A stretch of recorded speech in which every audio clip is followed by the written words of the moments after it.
Well, this is Johanna Coleman-Spain, U.S. Energy Association, and we're presenting a webinar this evening on, or this morning, depending on where you are, on electricity market monitoring with Eric Hildebrandt. If you want to go ahead and introduce yourself, Eric, and then we can get. Okay, can you hear me? Yep, perfectly. Okay, great. Okay, I'm Eric Hildebrandt, and I'm very happy to have this opportunity to share my thoughts and experience on electricity market monitoring. This is something I've been doing over 20 years now, and I do think it's very important and interesting and challenging field for electricity markets. And I understand this is the third in a series. There's some of my colleagues from other system operators in the US have given presentations. And so I'm going to emphasize to some degree, I'm going to emphasize and repeat some of the points they make, which are real important and applicable for all market monitors.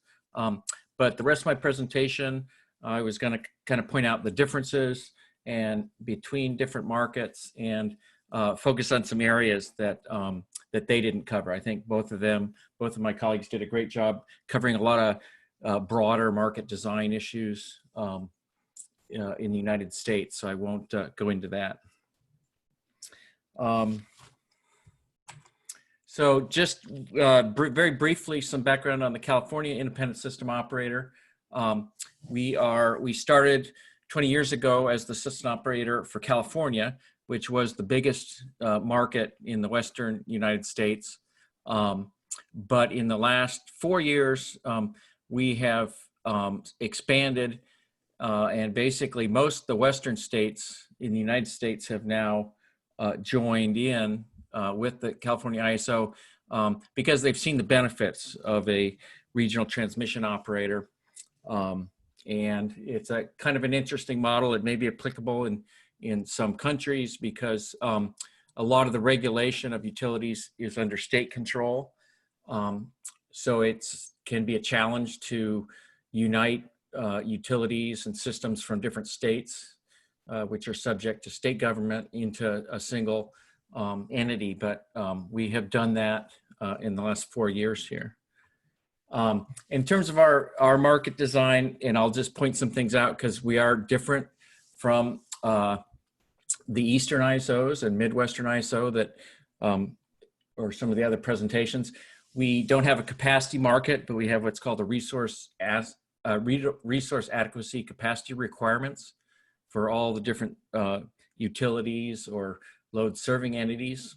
And this is to ensure enough capacity is available on a year ahead and month ahead basis. We have a congestion revenue rights auction. You may be familiar with this, more familiar as referenced as financial transmission rights. And I'll talk a little bit about that. I understand there's some interest in that, and that's an area that we have done a lot of work on and find interesting and important. We have, for the California ISO, we have a day-ahead and a real-time energy market. And we also have day-ahead and real-time ancillary service markets, which are integrated and procured simultaneously with energy. And we're about 45,000 megawatts. Now, as I mentioned, we have, in the last 5 years, joined together with other utilities in the West, and this is called the Western Energy Imbalance Market. So this is a real-time energy market only at this point. So the first step in uniting or integrating with other utilities was just to get in real time all of our systems together and operating. And when you add in all the other entities, it's about 90,000 megawatts in 2019. So it's about doubled the capacity of the system. And by 2022, there'll be about 125,000 megawatts. So nearly, or about tripling the original size of the California ISO. And there is interest in making a day-ahead energy market for the entire West, but that does bring additional challenges because of the different jurisdictions and government jurisdictions which are in play. So turning now to the main part of my presentation is the role and the organization of independent market monitors. Both my colleagues spoke about this. So this is the one part that may be somewhat repetitive. I think we have a different way of presenting some things, but really all market monitors in the United States are under the jurisdiction of the United States Federal Energy Regulatory Commission, or FERC. And all the transmission operators in the United States are required to have an independent market monitor. And actually all the market monitors, their functions are specified and pretty much all the same by the federal government. So all the different market monitors are very similar in terms of their basic functions as a market monitor. There are big differences in the market designs in the different markets, but that's really up to the different markets. So I get one of my points is there's a difference between the market monitor and the market design. And that can be very important. Because again, the market monitor does not make the market design, does not make the market rules, but it's there to analyze and help enforce those rules. So the formal mission of all independent market monitors in the United States is to provide independent oversight and analysis for the protection of consumers and market participants by identifying and reporting market design flaws, potential market rule violations, and market power abuses. So in one long sentence, that is the actually what the federal government, how they've described the role of a market monitor. And I think the key words there for me, you know, there is an element of consumer protection, but it's really, you know, it's to be independent, and it really, one of the key goals, I think, is to really provide greater transparency on market performance. So that's really to the benefit of all market participants, including regulators and other all entities transacting in the markets. So the second, I guess beyond the second key goal that I'm always keeping my eye on is that, and I think is very important for market monitors, is you're helping to ensure a level playing field for all the participants. So companies buying power, selling power, financial entities, kind of one of our guiding principles is to keep the level playing field for all participants. That ensures competition. And we find when participants know the rules are being enforced equally for all participants, then there's greater confidence in the market. So yeah, I think all this, providing the transparency and confidence that the rules are being applied, is the end goal. That is to promote confidence in the market so you get more participation. And then another key function that we provide is providing a better understanding of the impact of market rules and proposed changes to participants, regulators, and all the different entities. The market rules can get extremely complicated, and the market monitor, while it doesn't make the market rules, it is in some ways very uniquely situated to be able to understand and analyze and provide comments on the potential impact of different market rules. So turning now to the core functions, there's really 4 core functions that every market monitor that's really specified in the federal regulations. And the first is to review and report on the performance of wholesale markets. And we are required to provide quarterly and annual reports. We provide special reports as well on different topics, but we are required to report out to the public and regulators on a quarterly and annual basis.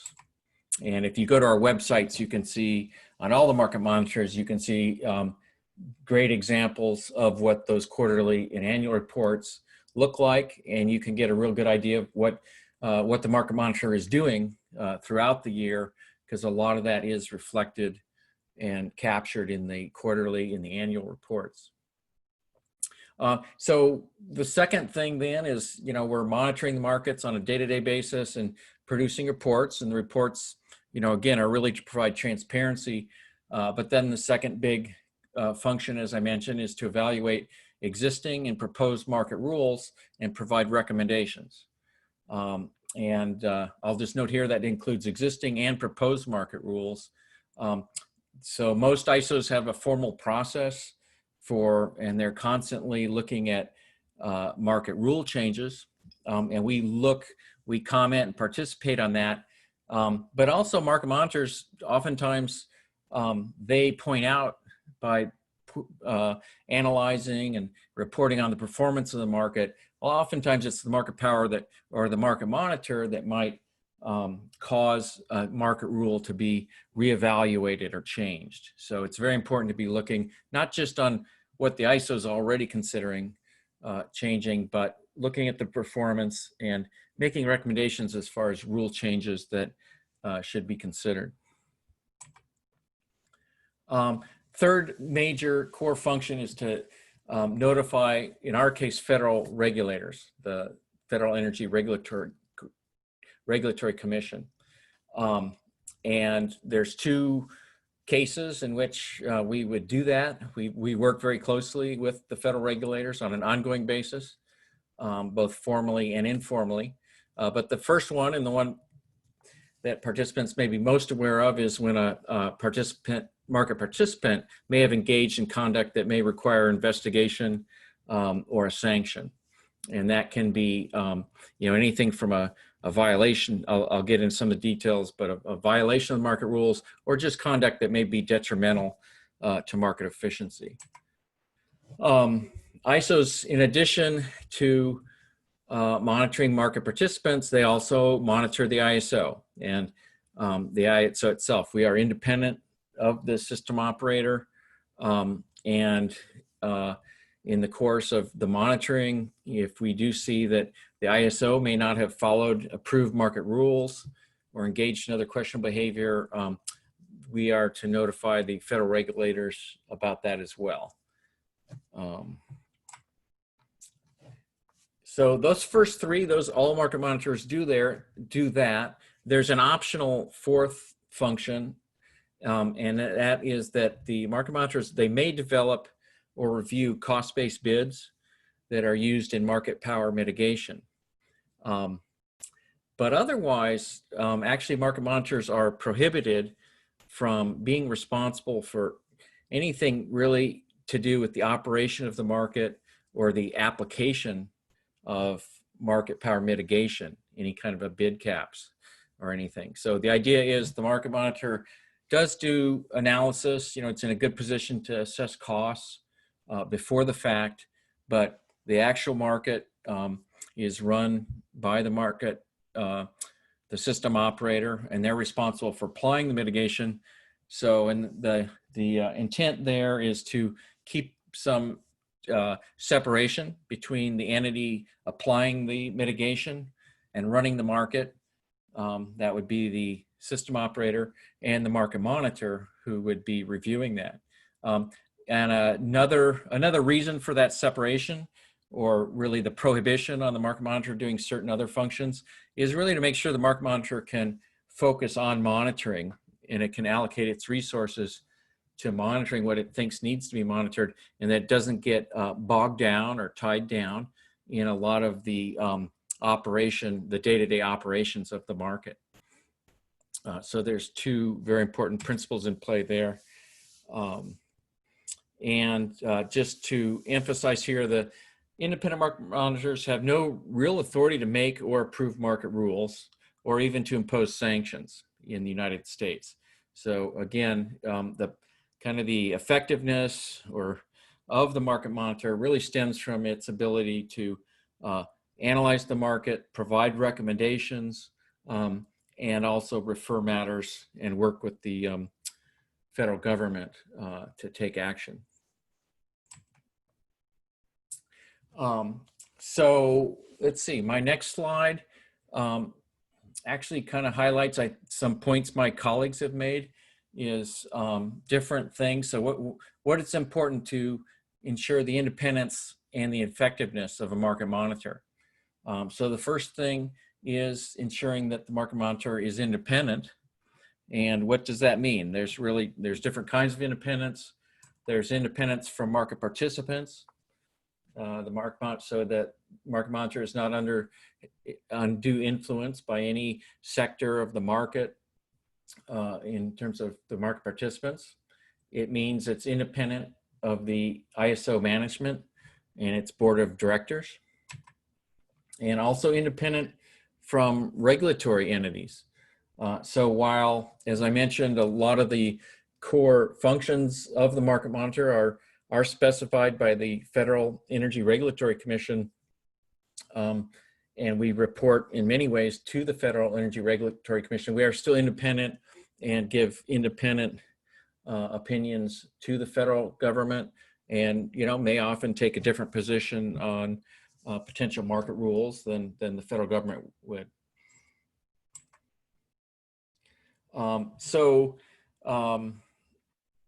Let's see.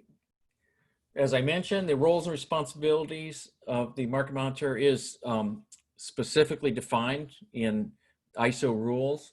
The core functions are in all the different tariffs of the different system operators. There are differences in the details, but some of the, I guess, best practices that should be included in the rules, and we have them included in our rules. One is to provide a formal process for providing recommendations and referring issues to the system operator and/or regulators. Again, as I mentioned, the IMM, it's specifically called out that the IMM retains its discretion to focus its resources on the issues that it feels is most important. And it doesn't, so it's what it looks at is not dictated by the RTO or any government entity. And the market monitor must be provided adequate resources. There is language in our tariff, the official rules of the system operator, that the market monitor is to be provided sufficient budget to hire and retain highly qualified staff. It specifies the market monitor should have access to data, in both market and operational data and information. That's one of the most important things from market monitor, and I'll go into a little more detail on that later. And then really, it's not enough to just hire and retain highly qualified people and have access to data. You really have to combine those things to build and maintain a monitoring infrastructure. And this is really over a period of years. So it's taking the data, developing software, programs and different that can run different metrics and automate different types of analyses. So you really need to bring all that together, and that's we call that a market monitoring infrastructure, and that really takes years to develop, and we're constantly updating that and enhancing that to keep pace with the market and how things are changing. And finally, continuity is very important to this in terms of the people and just the knowledge, the institutional knowledge within the market monitoring group and the monitoring system. So as I'll mention, I think in another slide, in practice, market monitors don't change. Even if the monitoring function is outsourced to an external entity, it's very important to keep that continuity in that. So you don't see changes in the entity performing the market monitoring very often, if at all. Let's see. So, okay. So beyond ensuring the independence of the market monitor, something that I think is important is, it's not enough for the market monitor to be independent. you really have to ensure, kind of balance that, and you do have to have some provisions to assure the accountability of the market monitor and its credibility. So you do need some system for oversight of the market monitor. And in the United States, all independent market monitors are overseen administratively by the ISO boards, but they're charged with providing independent analysis and recommendations to the ISO regulators and stakeholders. So what I mean as far as being overseen administratively, that's really in terms of the ISO boards provide a budget, and they do some due diligence in terms of how that budget, whether it's appropriate, not just that it's enough, but that it's not too much and it's appropriate budget, and it's being spent wisely, and that the market monitor is functioning prudently. So the ISO board does provide some oversight there, but again, in the end, and this is always clear, the job, even though a market monitor ultimately may report to a board or a committee of the board, their job is not to do what the board or effectuate board policy. It's really just to provide independent analysis and recommendations to the different parties. All ISOs are required by federal regulators to maintain the market monitor's independence and provide the market monitor with resources and information needed. I mentioned that. So really, in a way, the federal regulators also perform some additional oversight on an ongoing basis of the market monitor. The ISO board or management ultimately selects the market monitor, but the market monitor rarely changes after being selected. So as I mentioned, that really stems from the need for continuity over time to hire staff and build up an infrastructure. And as a matter of practice, you don't want to be switching that a lot. That would really, I think, hinder the effectiveness of a market monitor if it was being changed every few years. So again, you have to balance if you're going to keep the same market monitor, you do have to have provisions in place to assure the accountability and the credibility of that market monitor. Federal regulators provide some ongoing informal oversight of the independence of the market monitor. So I guess we work very closely with the federal regulators. They feel it is very important to maintain the independence of the market monitor. So in the event that anything, I think in our case, if we thought that the system operator was doing something that was limiting our independence, whether it was access to data or resources, in our case, we could informally notify the federal regulators. So there's a kind of a check that helps ensure the independence of the market monitor through the oversight of the federal government and the relationship we have with them. Some ISOs, in addition to a market monitor, have an external market advisor or a committee that also provides review and recommendations on market issues. And this is something we welcome that. Our ISO does have a market advisory committee. They tend to focus more on market design issues than monitoring of the markets, but that is, I'll mention that the market monitor is not the only entity besides the ISO that is analyzing and providing recommendations. There can be a third committee, and I actually think that's helpful in many ways, because then the market monitor is not the only entity pointing out issues and making recommendations. Let's see. So here in the California ISO, just to outline our role. So we are an internal to the system operator.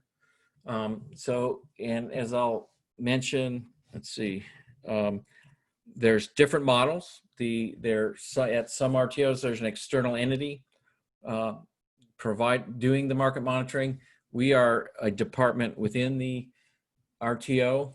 I do think that provides the opportunity for perhaps more participation in the ongoing operations and design process of the system operator. So we participate in some internal teams and meetings in order to understand the proposals, and that allows us to provide informal input early in the market design process, rather than, you know, perhaps later in the stage when a proposal is making its way to the board or the government for approval. So by getting recommendations in early, that we can often shape market design at a much earlier point. We provide informal and formal written comments and recommendations as part of the public stakeholder process. So we think it is important often to write down the opinion so that not only the ISO can see the recommendations, but stakeholders and can have transparency on what the market monitor is recommending. As I mentioned, the market monitor is often the only entity besides the ISO that can really provide detailed quantitative analysis of market issues and proposed rule changes. So this is something we focus on. We do try to, when we participate in the market design process, we really try to bring some of the data analysis that we do on a day-to-day basis and really contribute that in the process of considering a design change. And participants, I think, value that a lot.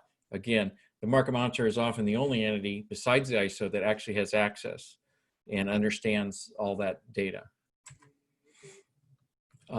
We discuss market design issues with the ISO and regulators in non-public meetings. So while we participate very publicly, we can have private meetings with formal, informal with the ISO and regulators. And we submit formal comments and recommendations at the final stage when something's going for approval at the ISO board, or when something gets filed with the federal government, a proposal, we may submit comments on that as well. So all these things are actually outlined in our protocols as far as how the market monitor is going to participate. And I think it's just good to have an understanding about how the market monitor is going to participate, so there's no questions later as to whether that's appropriate for the market monitor to be participating in that manner. Building and maintaining an effective monitoring systems. As I mentioned, IMM should have access to all the data that the system operator has. Frequently used data should be automatically stored in a special data system that's designed for monitoring and analysis.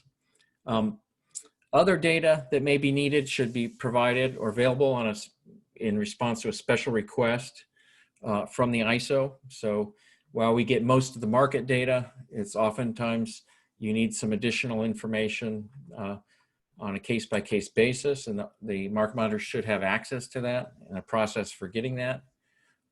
Manual actions taken by the system operator are very important to record and provide on a routine basis to the market monitor.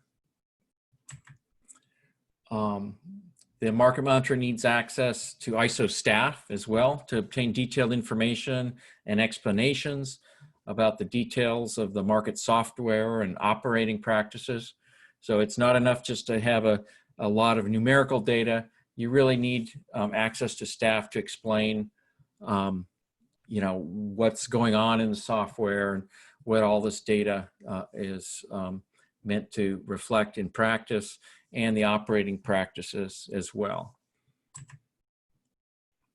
And one thing that's good to have for every market monitor should have access ideally to a version of the actual market software that could be used to rerun the market, changing different inputs in order to see the impact, assess the impact of some key inputs, you know, whether that's the bidding of different participants or different supply and demand scenarios.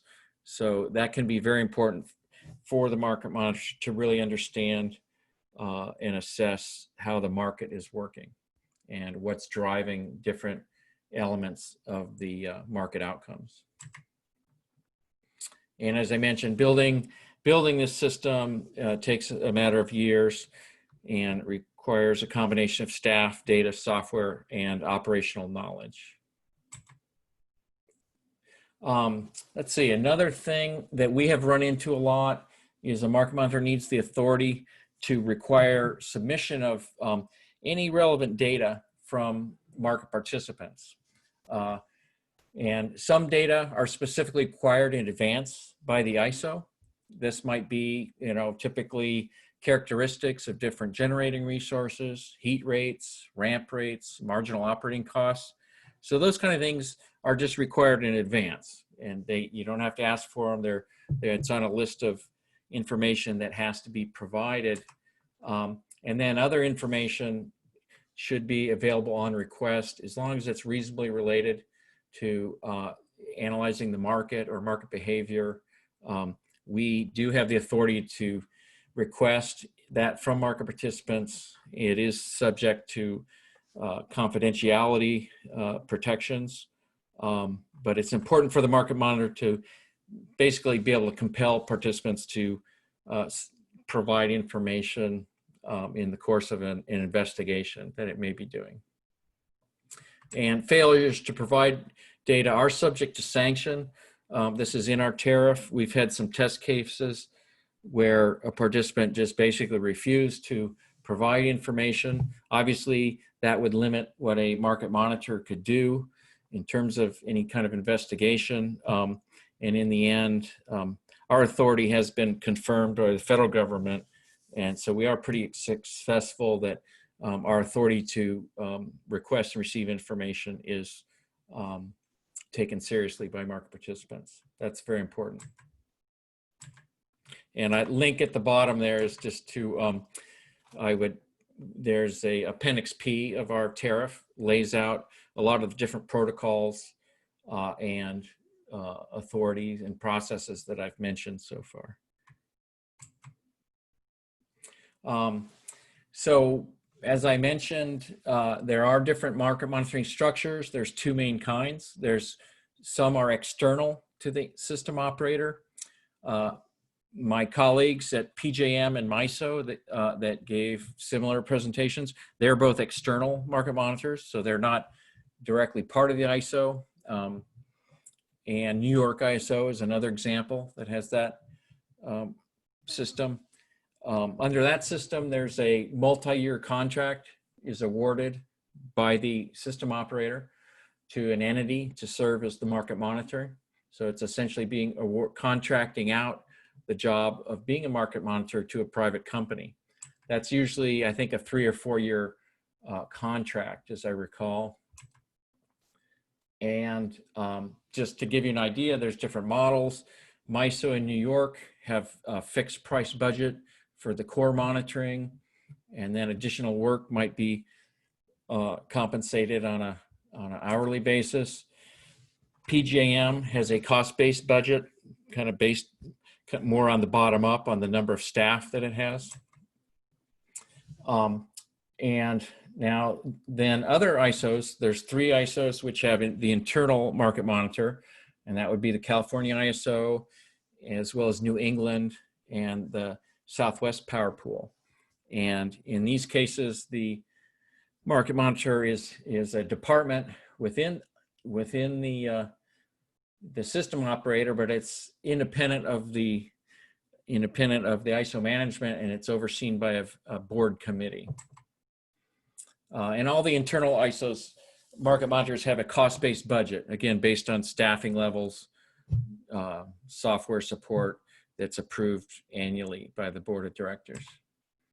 And changes in the leadership positions require approval of the board's oversight committee. So there's some assurances in there too that the staff can't be, are somewhat isolated from the ISO and even the board in terms of being removed. And even with internal market monitors, all the staff adhere to the ISO company standards unless an exception is warranted. So I actually think this is an advantage of an internal market monitor. The compensation, human resources, code of conduct, there's a lot of the administrative details of running a group like this, and it's actually nice that we don't have to deal with those, and we can, as long as we adhere to the ISO company standards, we don't have to expend resources that instead we can focus on market monitoring and don't have to take care of a lot of these other logistics and type of support. So I do think that's one of the advantages of having an internal market monitor. Let's see, here I kind of jumped ahead, but here I did list some of the pros and cons of different monitoring structures, both internal and external. They ultimately depend on the ISO for the budget and staff. Whether that's on an annual budget or a 3 or 4 year contract, ultimately the ISO is awarding that and determining the budget. I think internal market monitors may have more access and a closer relationship to the ISO and its leadership and its staff. This can create a perception of less independence. But again, internal market monitors, I think they depend on the ISO for more information technology support. And this is generally, in our case, I think much more efficient and cost effective. So that's an advantage of being internal, which can make the market monitor more effective. And as I mentioned, if you do have an internal market monitor and you're concerned about its independence, I think most of these markets have an external market advisor that can also provide review and recommendations. So that serves as another check and balance on the market monitor and its independence. And all internal market monitors are subject to audit by regulatory agencies, the federal government, and in our case, I know the internal ISOs their own internal audit and compliance unit does do periodic audits of our group to ensure that we're following procedures. And I'll note there's many other organizational approaches have been effectively employed in other countries. And specifically, there's in many cases separate monitoring units set up by the governments rather than being set up by the system operator. In the United States, the federal government chose to require that each system operator set up a market monitoring unit. And I know in other countries, sometimes the government will set up that unit directly by itself instead of doing that through the system operator. Again, I think all approaches, as long as you have the appropriate rules and processes and oversight, all the approaches can work. Really depends on the organization. And I think to ensure the independence, it's good. Well, a key principle is to have multiple entities that can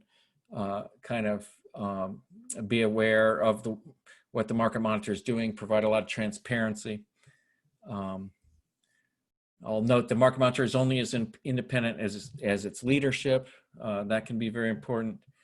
And again, the need for continuity.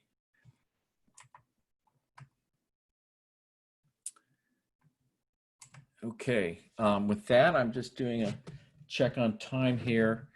So I may go a little faster here. I was gonna cover market power, manipulation and gaming. And really here, I'm just gonna point out, I think, the differences between the two. To many people, they may sound similar or seem the same, but there's important differences. Market power usually involves conduct designed to raise prices using a kind of a dominant or pivotal position that a participant has in the market. It can be to raise overall energy prices or really drive up costs related to a very specific constraint or reliability requirement. Market power is usually exercised by submitting high price bids or limiting the supply offered. And market power is best mitigated through clear ex ante market rules. So, you know, the problem with market power, once it's exercised and market prices are set, it's very hard to go back and mitigate that impact and redo the market, or many times you can't do that. So market power, I think, is best approached with clear market rules before the fact. The market monitor does play an important role in identifying market power and designing effective rules up front before the fact to prevent market power from having a significant impact in the first place. Now, manipulation, in contrast, is really something that's often you need to monitor for and often take action after the fact, after it's observed. So can often involve false or misleading information, such as false outages or limited supplies, inaccurate resource characteristics. For example, long unit startup times or long minimum run times, those can drive up bid cost recovery payments. So it's important to have accurate resource characteristics to prevent manipulative behavior. Another one we have run into is infeasible supply bids, or supply that cannot be delivered. Oftentimes in markets, if participants treat the physical system as purely financial, that can run afoul of market rules. So you have to have clear rules about what a supply bid needs to represent, and make sure that supply being offered is in fact feasible and not being viewed as a financial construct. Other types of false information. So market manipulation is usually, number one, some kind of false or misleading information. And then the other key characteristic often is taking multiple actions.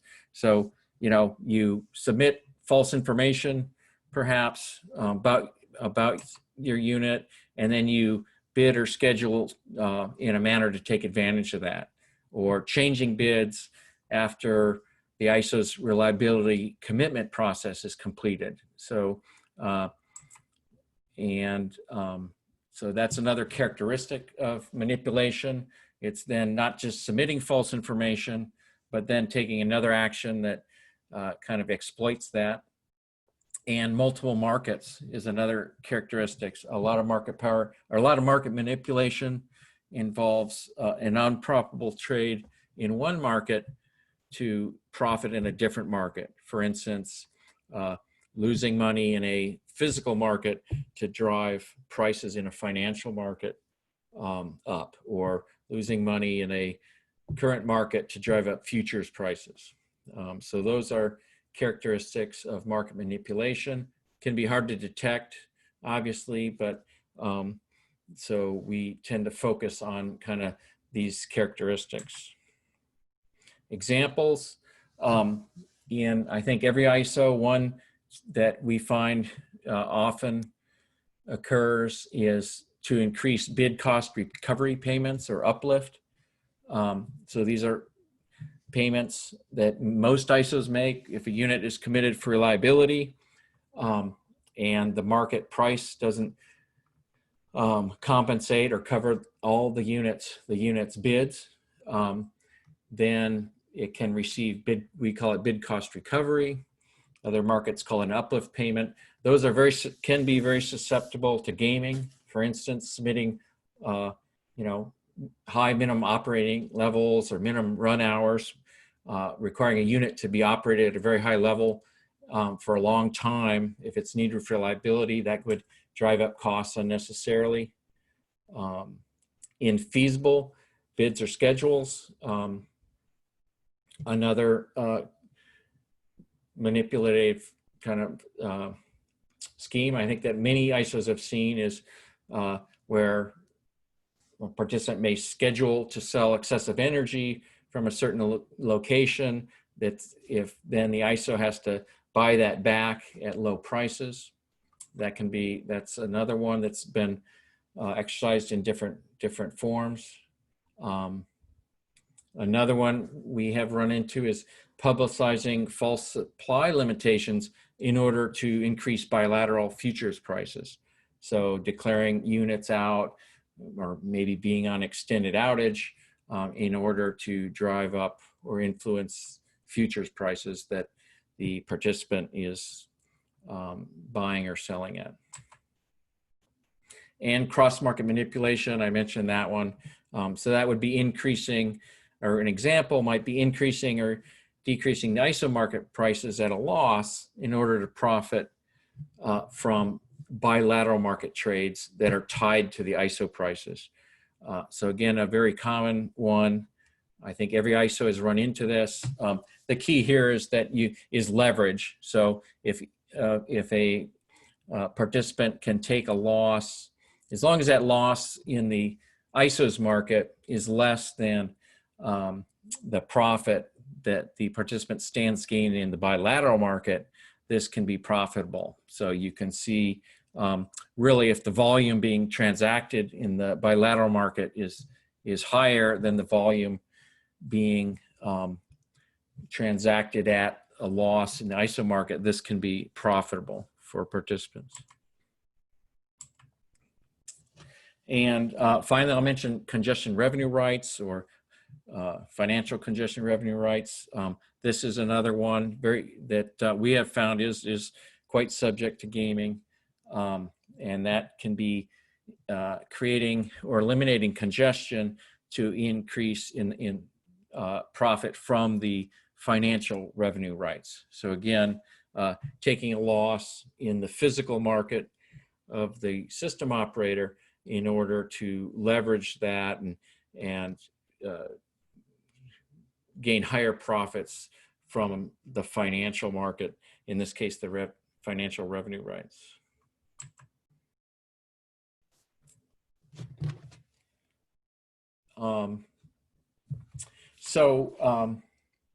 Preventing and sanctioning market manipulation. It's best to establish clear market rules and expectations before the fact to help and deter and sanction manipulation. Ultimately manipulation, you do have to rely on monitoring, but it is better to specify in advance as much as you can. For instance, if market bids and offers need to represent actual physical supply limitations, it's good to get that in your rules, because then you've defined what false information would be. Feasibility of schedules, I mentioned that one. We have a rule saying that the bids and schedules should be physically feasible. So then that again, it's defining what false information would be. So that makes it easier then to take action on manipulation when the false information is submitted. Rules for changing bids can be important. And many ISOs, some ISOs also have rules as far as taking advantage of software gaps or errors. I think the Texas system operator does have a specific market rule saying that if a participant finds a software gap or an error in the market software, that it's against the rules there to take advantage of that, and in fact it should report that software gap to the system operator or its market monitor. But beyond, so specifying as much as you can in advance, but beyond is helpful, but beyond that you really need general rules prohibiting market manipulation and gaming. And by nature, these are going to be pretty general, and it's up to the market monitor then to monitor to that. And if something fits the definition of manipulation, which I described, then that is referred to more of a legal regulatory entity to be pursued as more as a legal matter. Bilateral market information is often important to identify manipulation. I mentioned some of the forms of manipulation would involve bilateral markets. And that in the United States, when the federal government does have access to more bilateral market information, so then that's another reason or role the federal government can play is oftentimes if we refer an entity to the federal government, we may not have all the bilateral market information, but that other legal entity or regulatory entity is in a better position to assess the impact and gain access to broader bilateral market information beyond the ISO system market. So let's see, gaming and market rules. So I guess there's market power, there's market manipulation, and then we use the word gaming, where it doesn't quite rise to the level of manipulation, but it's really just taking advantage of a gap or a flaw in the market rules in a way that's was not intended. And we generally, if this is something, a participant is responding to the rules that were set up, but it's not beneficial to the market efficiency or reliability. And it often imposes extra costs on other participants. So these are things that we look at in terms of, is this reasonable behavior? Is this an entity just participating and, under the rules that were established? But if it's not benefiting market efficiency and imposing a cost on other participants, it is something we would take action on. If it doesn't involve some element of false information, then it would typically not rise to the level of manipulation that could be pursued legally as such as manipulation. So in these cases, we find this is usually best addressed through expeditious rule changes. So basically, you found a rule is not working. It's creating a bad incentive for participants, incenting behavior that's not efficient. So that's where market monitor can play a role in expediting a rule change in order to stop or deter the behavior. And I'll just note here that while the market monitor doesn't have any direct authority to sanction participants, they can only refer them. Oftentimes when participants are contacted by the market monitor and advised that the behavior is detrimental, oftentimes we will see the behavior stop. And in some cases, participants don't realize the impact that their behavior may be having on the broader market. And once that's pointed out to them, they will often stop. Let's see, market power mitigation. So I'm reaching the end of our time here. I'm glad to, follow up and answer any questions, but I'll move quickly here. Basically, all system operators, when it comes to market power, the best approach is to have rules in place before the fact, and these are typically enforced directly through the automated market software. So again, the ISO itself is running the software, and the more you can automate all the bid mitigation, the better. In many cases, that's the only practical way, because you want to limit market power before the market's run, before prices are set. You typically can't go back and change prices after the fact, and that's not good for the market. So there's two main approaches to market power mitigation used in the United States. Let's see, one is, I would generally call it dynamic mitigation, when a constraint gets congested. And we have that type of mitigation.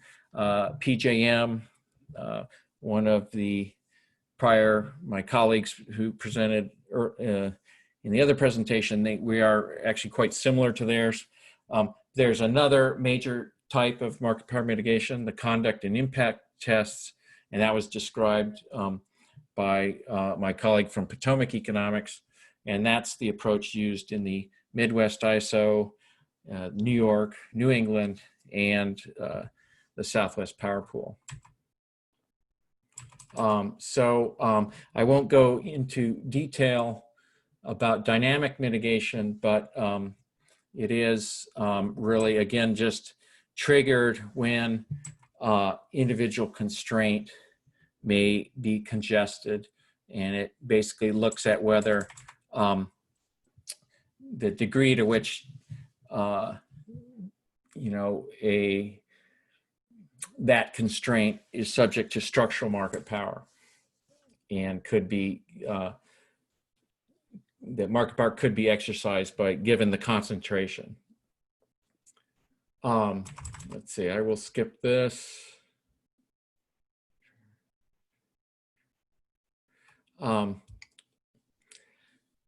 One limit of this dynamic constraint mitigation is it doesn't mitigate system market power in the overall system.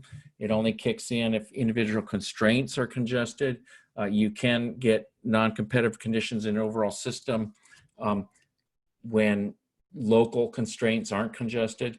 So that is something that's not captured in this constraint by constraint mitigation. Another downside of that is it may trigger mitigation when significant, let's see, based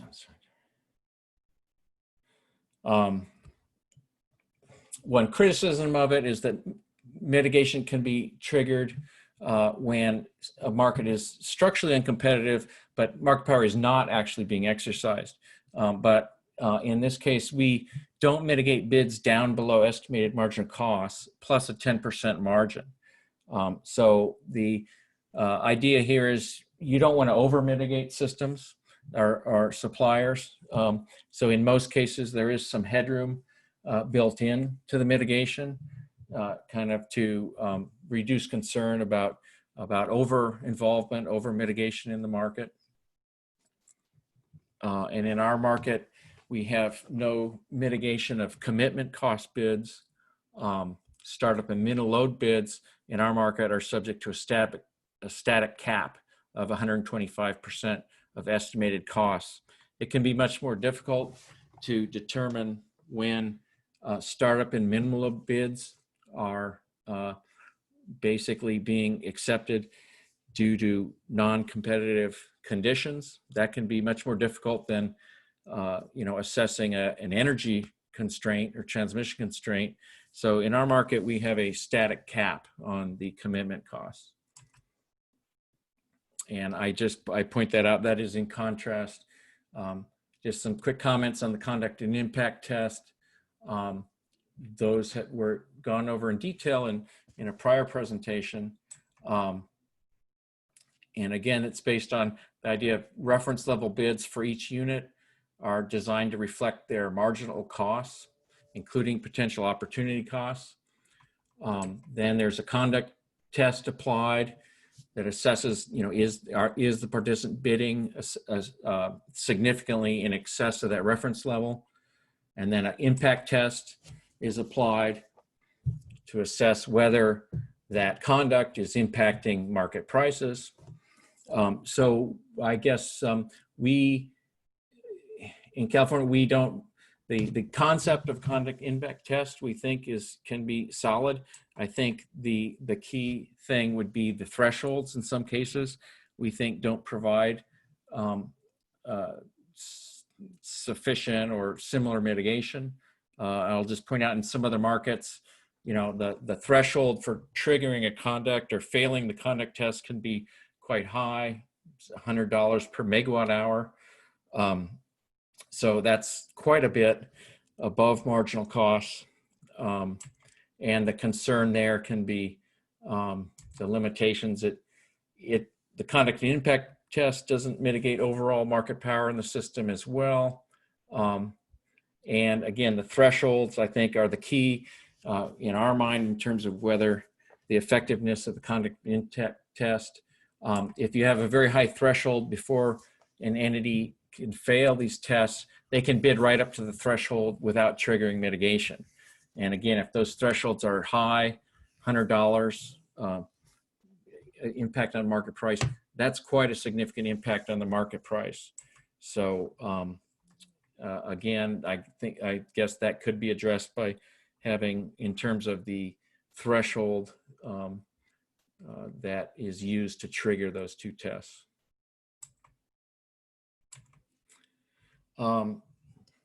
So let's see, Johanna, I'm at the end of an hour. And I have some more material on congestion revenue rights. How do you think I should proceed here? Yeah, I guess just go ahead and present it. And if people need to drop off, I will be sending out the link to the recording anyway, so they'll be able to catch up with that if they miss it. Yeah. Okay, I apologize on the market power mitigation. I went a little fast over that. I realize it's fairly complicated, but again, I have my contact information at the end and glad to provide any follow-up information on that.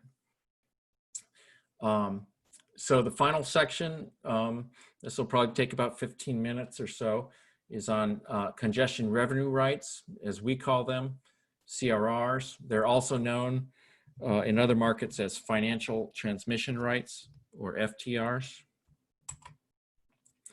And kind of the way we look, like what are congestion revenue rights or financial rights? And the way we look at it, it really starts from the fact that every ISO has to collect the cost. It has to recover the cost, the fixed cost of the transmission system. And it does that through a transmission access charge, or TAC as it's called. So this is the charge, and it's typically applied on all load that's served. And it's set at a level to recover the fixed cost of the transmission system. And those costs can be quite high. Then when you're actually operating the market, in a market based on locational marginal pricing, when congestion occurs, this creates congestion revenues. And the way that happens is it's not magic. It's that load prices are going up at areas where load is being served, which are congested or transmission limited. So prices go up there, and then lower prices are typically being paid to generators who are outside of congested areas.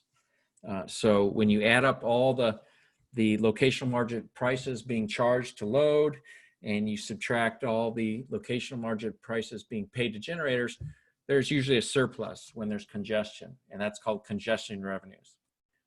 I would point out, though, that the main cost of the transmission system is recovered through the transmission access charge.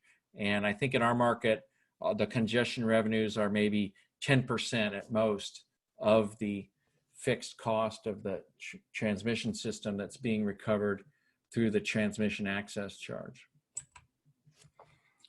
So the way we view this is, since the load customers are paying the transmission access charge and they pay the higher locational marginal prices that are creating the congestion revenues, that the congestion revenues should go back and be reallocated back to the load customers at the end of the year, basically, or the end of the month, whatever the cycle is. And in fact, under ISO settlement rules, if an ISO didn't sell any CRRs or FTRs, in fact, all these congestion revenues are allocated back to load serving entities based on their total energy or megawatt hours. And again, that is because the load customers have paid the transmission access charge and the higher LMPs, so then it's appropriate to basically refund the congestion revenues back to load customers. CRRs were initially created as a means for distributing congestion charges back to load customers in a way that can provide a financial hedge against congestion costs. So without CRRs, all the congestion revenues would just go back based on the energy, total energy of each load serving customer. And the issue that was meant to be addressed was, well, some load-serving entities would pay more congestion revenues because they would be, incurring more because of, where their generation was or their supply they were buying and where their load was. So CRRs were initially created as a way of just giving those two load-serving entities to give them more of a direct hedge against their congestion charges. And then so all system operators have some means of allocating, we call that allocation of congestion revenue rights to load serving entities. Then after the allocation process, ISOs began auctioning additional congestion revenue rights. And the idea here was to allow hedging by suppliers. So a supplier wishing to, just like a load might want to hedge, a supplier selling energy could in theory buy a congestion revenue rights and buy hedge against the congestion charges it may incur. And they're essentially financial swap contracts that are sold by the ISO without any reservation price and are backed by the congestion revenues that would otherwise be refunded to load customers. So this is kind of how we view, congestion revenue rights. And again, we're talking here about the ones not that are allocated to load serving entities, but any additional transmission rights, financial rights auctioned off by the ISO. And it's important to note here that, so I'll go into a little more detail. How do they work? So after allocating congestion revenue rights to load serving entities, and that allocation, that essentially just transfers some congestion revenue from one load serving entity to another. After that process is done, the ISO auctions off additional congestion revenue rights to other entities. What we find in our market is, while the original idea here was that suppliers, generators would purchase these as hedges, we are finding that mostly financial traders are the entities that are purchasing the bulk of the congestion revenue rights that are auctioned off by the ISO. So these would be, banks or other purely financial entities which are not engaged in the, generation of energy or load or serving load. CRRs are sold by the ISO for different time periods. So they're not sold for every hour. They're sold in chunks, either an annual for the whole, 300 or 8,000 hours of the year, or for all the hours of the month, peak or off peak. So congestion revenue rights are for multiple hour time periods. Each congestion right has a source and a sink. So they're defined as going, from one part of the grid to another, and an entity purchasing a CRR for a certain time period, they receive the difference between the prices at the source node and the sink node during every hour of that time period. So you can see there, they are a hedge. The entity is paying a fixed price in the auction, and then it gets a uncertain stream of these congestion payments or differences in load service in LNPs. I have a quick question, Eric. Yeah. The difference between congestion revenue, is there any difference between congestion revenue rights and financial transmission rights? Not really. I'm using them the same. Different ISOs have different, we call them congestion revenue rights. I think the Eastern ISOs tend to call them financial transmission rights. Okay, thanks. And they're all purely financial. None of them carry with them any guarantee of actually having priority in terms of scheduling. Okay. Transmission. They're purely financial. Thank you. So the key here is, the CRRs, you can see how they're a nice hedge, but the key is that they're paid out of the ISO settlement account that includes all the congestion revenues. So there's this, I explained how the congestion revenues are collected, where they come from. Then they have an auction. The revenues from that auction go in that account. And then the payments for the CRRs that are sold in the auction then come out of that account. So the problem, though, that we've found, and most has occurred in most other US ISOs, is that pretty consistently the auction revenues from the CRR sold by the ISO are consistently less than the payments that are made to the buyers of the CRRs. And the difference in the CRR payments made to these entities and the auction revenues that those entities pay, it directly decreases the congestion revenues that would otherwise be refunded to load serving entities. So this is something the market monitor in PJM and we as well started identifying a few years ago, and it's really a long-term pattern in our markets.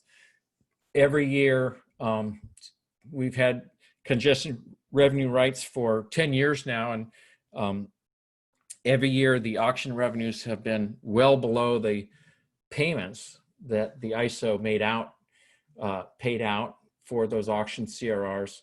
And so this shows going back to 2012 in our market, the blue bar would be the amount received by transmission rate payers from the auction. So the sales price of the CRRs. The green bar is how much revenue was paid out of the congestion account to the entities who purchased those CRRs. And then the yellow line would be the net losses in millions of dollars. And you can see there it's been very low, very high. I think over the last 10 years, the ratio was basically for every dollar paid out in CRRs, only 50 cents was paid in the auction. So very profitable from a financial perspective. And again, looking at the entities purchasing those, they were largely purely financial entities. So we weren't seeing these congestion revenue rights being used a lot by suppliers who, the original intent was to provide some mechanism for them to get hedges for their actual energy deliveries. So this problem was recognized, and after a couple year process to assess design rules, the ISO did in California implement some rule changes that took effect this year, and they did make the losses go down significantly, but still I think about 36 million in losses this year.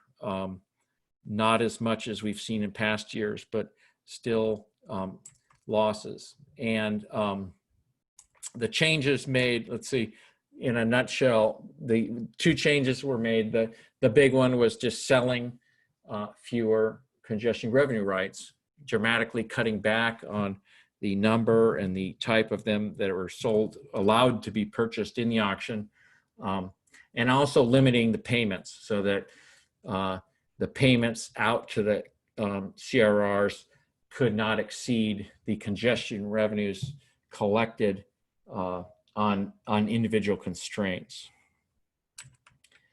So let's see, just in summary, again, I mentioned this for the last 10 years, there was a net loss of $800 million, about $80 million a year.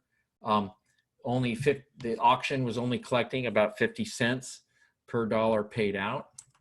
And again, this was, the loss in revenues directly reduced the amount of congestion revenues that were refunded to load serving customers.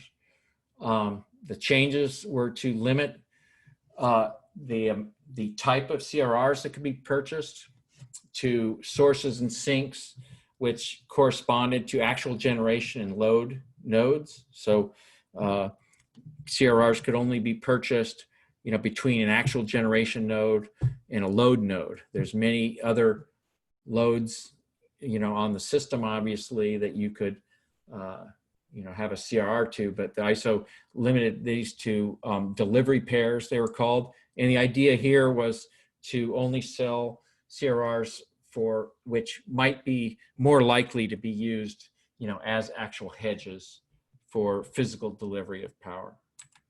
And the other one was to, again, as I mentioned, limit the payments out to the congestion revenue actually collected for each constraint during each hour. So this is applied on an hourly basis.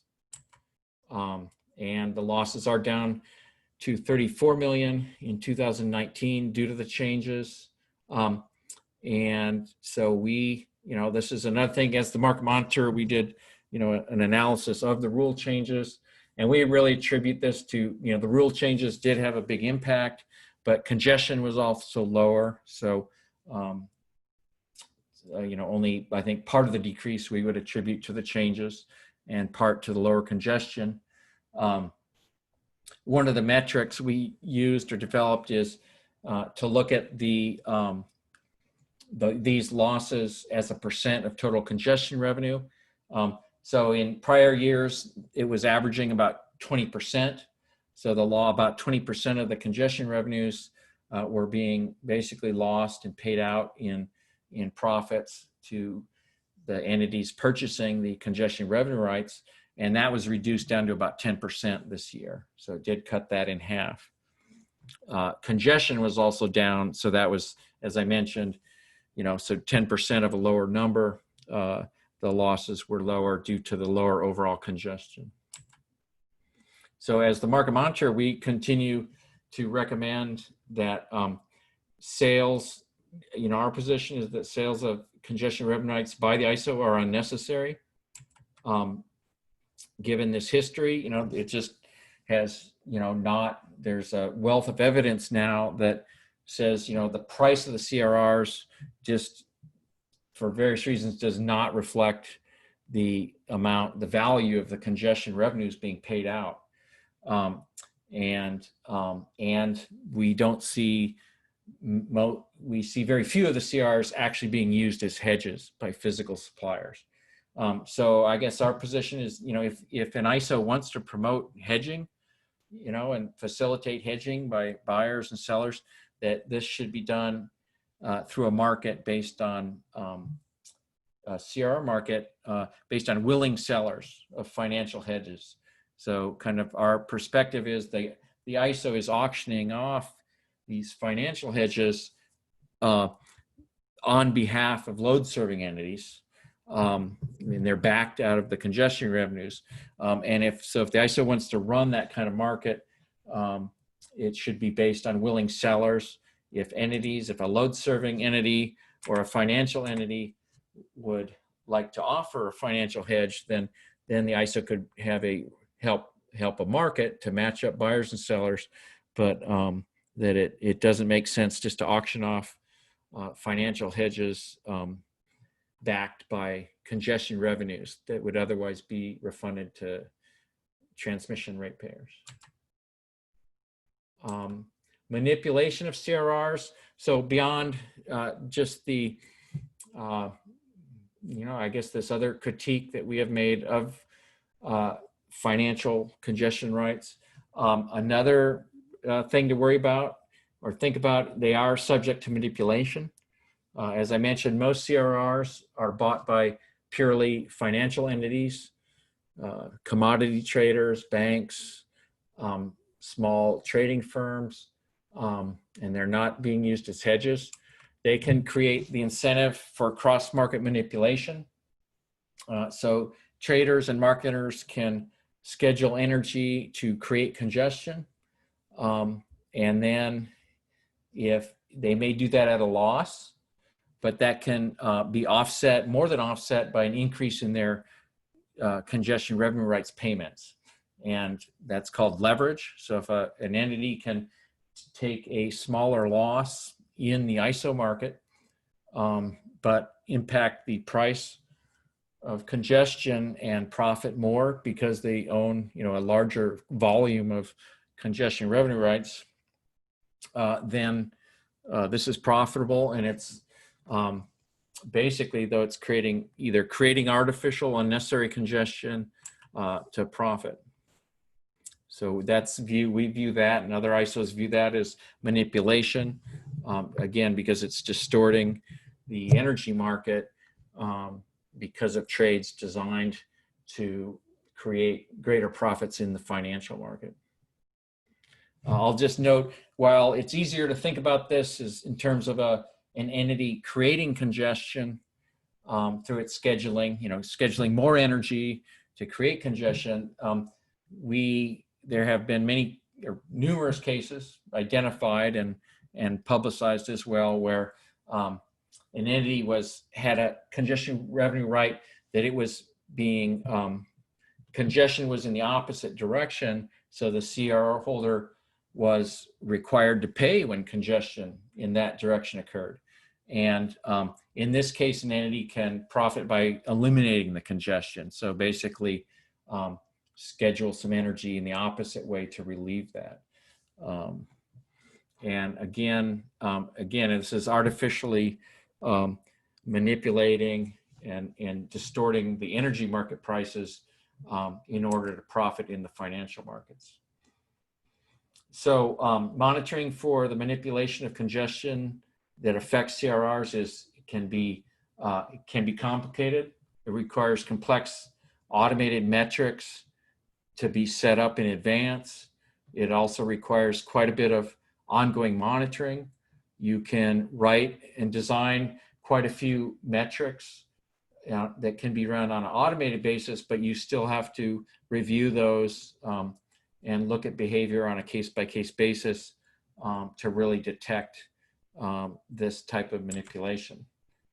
California ISO and PJM both have settlement rules that can help to mitigate some of this manipulation. And these settlement rules automatically rescind congestion revenue right payments when, based on a certain metric, an entity's energy schedules have contributed to congestion. So you can kind of just try to design settlement rules, but they're imperfect at best. And so in addition to that, it requires quite a bit of monitoring. If you are going to have CRRs, you really need to monitor the behavior of entities which own those. And so I didn't put on here, but if you have virtual bidding, so if you have in the energy market, if you allow virtual energy bids, and which are not required to be physical, that is yet another tool that a financial entity can utilize to either create or relieve congestion and manipulate the energy market in order to profit through their CRRs. So if you have that additional financial instrument of virtual bidding, that provides another thing that you have to look at in terms of, is that virtual bidding being used to manipulate the prices being paid out to the congestion revenue rights. So in each of these cases, there are confirmed cases that have gone through the regulatory process and legal process and have been, reported publicly in quite some detail because they have resulted in significant fines to entities. But it can be very difficult to both identify and effectively prosecute all of this type of manipulation. So my last slide here, I just gave some hyperlinks to more details on congestion revenue rights. And finally, my contact information there. I'm glad to answer any emails or forward you some additional and steer you towards some additional information on anything in my presentation.